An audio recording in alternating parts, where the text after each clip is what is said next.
Floch forster, the perfect soldier.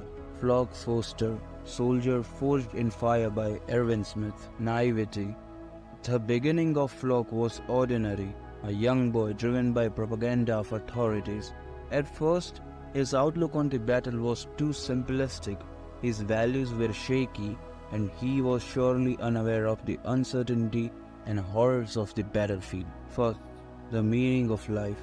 The core theme of Floch's character was desire to live a meaningful life. When he joined Scouts, he assumed at first he could just die like a brave hero, which should be enough to give his life a meaning. But then his willpower crumbles to dust as he realizes that most probably he is going to die fighting a losing battle, which will probably accomplish nothing. He would die a death of stray dog, nothing to live, nothing to die for, and he would be forgotten like thousands, maybe millions of others. He realized that he was not special. His contribution would most probably will just be in vain, and he would die a pointless, foolish death. That's why he broke down emotionally in front of the all newbies and challenged Erwin's authority. But after the battle ends, he finds the meaning of his life and the safety and prosperity of people of Paradise Island. But then comes Commander Erwin Smith, arguably the best leader in IoT. He has very keen understanding of human nature, sharp observation skills, spot-on manipulative skills, brilliant mind and a cold heart, which combined can make most effective decisions regardless of how insensitive that may be. The war version of Erwin, which he projects in front of Floch and other newbie scouts, is brutally honest, cold-hearted, dedicated to his country and his cause, and certainly without empathy. A perfect military leader. Later, many of war version Erwin's traits were inherited by Floch, which arguably makes him the true successor of Erwin Smith. Third, the dawn of devil.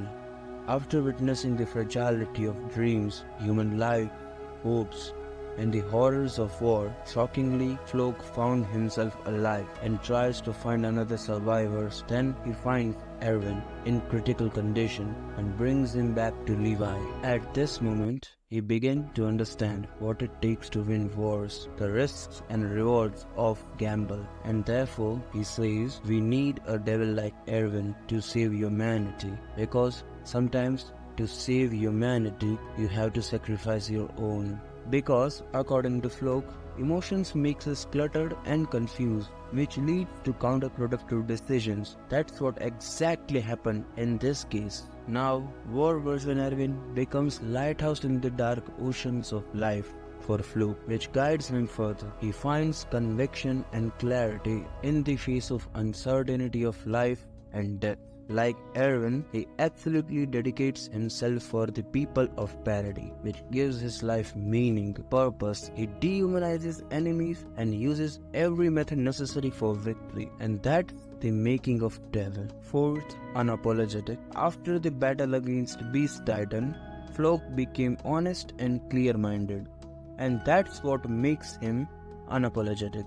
Because truth is the foundation of reasoning and better decision making, so it was necessary to him to at least stay truthful to himself, which you can see in the funeral ceremony. He confronts Keith about Marlowe, Eren about his reckless behavior, Jean and Connie about their silence over Eren's rampage, in which he was right for the most part. Fifth, cold heart.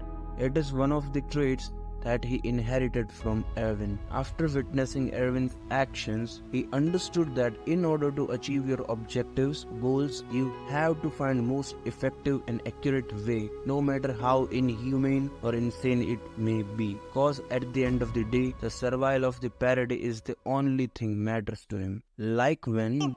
We need to try to keep civilian casualties to a minimum. Understand me, Floch? Everyone here is an enemy. These are just our enemies' homes.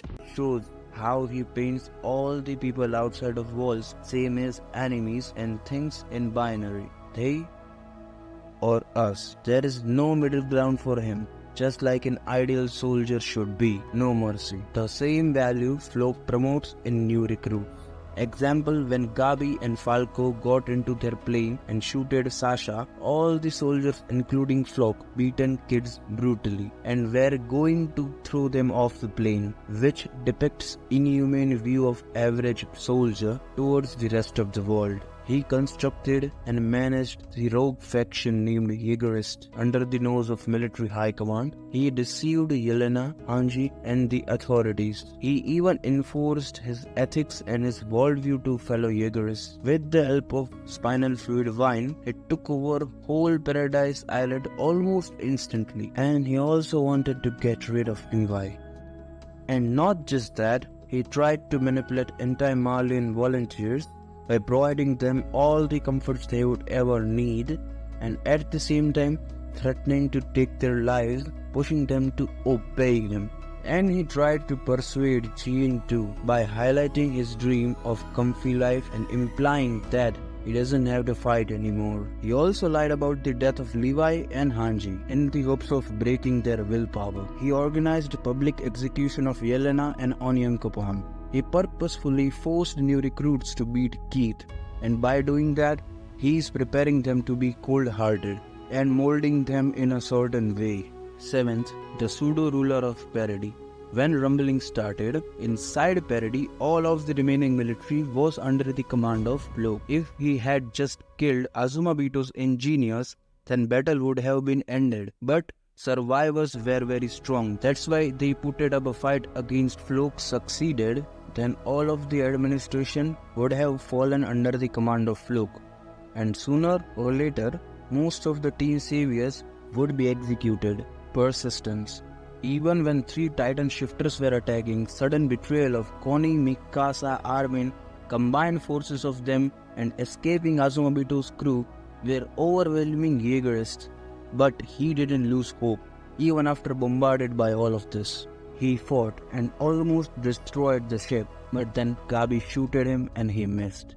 But still, in the situation of bleeding, he dragged himself along the ship, across the sea, and in the terrible situation, he still shoots the plane at fueling area and not to any people, which proves his high EQ and his remarkable persistence as a soldier. 9th, loyalty.